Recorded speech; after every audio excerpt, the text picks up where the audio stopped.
y'all doing? Well, I'm rolling right now. We're gonna be bringing more of a why? Clear my windows up. I can't have my windows fogged. Not cool. Clear my window up. It's Tuesday. 7th? October 7th. October 7th. We're in Tennessee right now. We just rolling. Man, truck life. Man, truck life is, it be kind of, it get hard sometimes. We be alone out here, trying to stay consistent, kind of be lonely sometimes.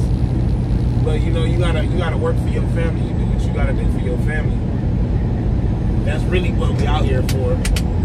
We taking sacrifices for our family. And we actually the heartbeat of America. The ports just went on strike. The ports just went on strike. They was on strike for I think 3 days. They didn't even really strike. They just was getting ready to strike. Like they was pre-striking, and they came to an agreement.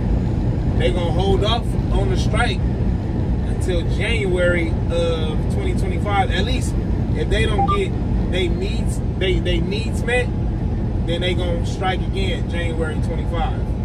So everybody keeps saying, "Oh, the truckers, we need to strike. We need to strike." Supposedly we supposed to have a strike, but the problem with truck striking is we're not employees. Well, you got some that's employees, but you got other ones that are like owner operators, you know. And it's hard for us to, like, if I'm an owner operator, I'm running a company, I'm ready to strike because I want more pay, right? But then I can strike, I can call my shots. Then you got people that are company drivers, and the company drivers, like, for them to strike, it's gonna take a lot. Some dudes is new to America, or they new here being owner op.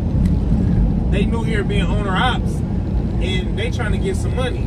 They coming from a country where the money ain't too much of nothing, so they feel like they all right, and that's what's crippling us and making it hard for us to strike, hard for us to stand on business. You got close to 1,500 people saying, "No, we need our wages to be at least $3.50 a mile, $4 a mile," and you got other people just taking stuff. They taking anything. They pulling the load. So it's kind of like it's an unbalance, and that's our problem on why we can't really strike like that. We have a union for truckers, and it's not what it should be because a lot of people don't really know about it. OIDA, OOIDA. Put it in your Google search, and it's gonna come up. That's who you call. That's who you contact. That's who you go through. That's where we at with striking. I mean, it's kind of hard to get everybody on one page with truckers because we all across the world. The ports are in disclosed locations and people work there, so it's kind of easy for them to move as one. Truckers is kind of hard. There's so many truck drivers. There's way more truck drivers than it is longshoremen. Yeah, but yeah, it's a huge thing.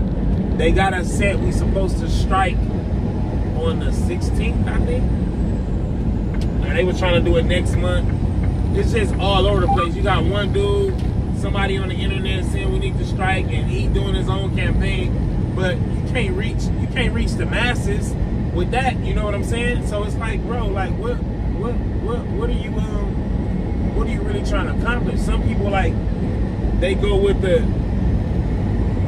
social media and they trying to go viral. What I think, they're not really trying to change the industry. They talking about it, but if you gonna be about it, you gotta really stand no business. I'm talking about hold up traffic. You know what I'm saying? Like, we gotta park our trucks on one of these highways and just sit them there and be ready to camp out.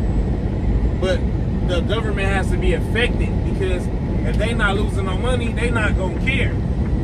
The longshoremen know that they losing money. They lost like $5 million a day or something like that. 5 billion or 5 million a day dealing with those ports just being shut down. So I mean, it's a big old task for the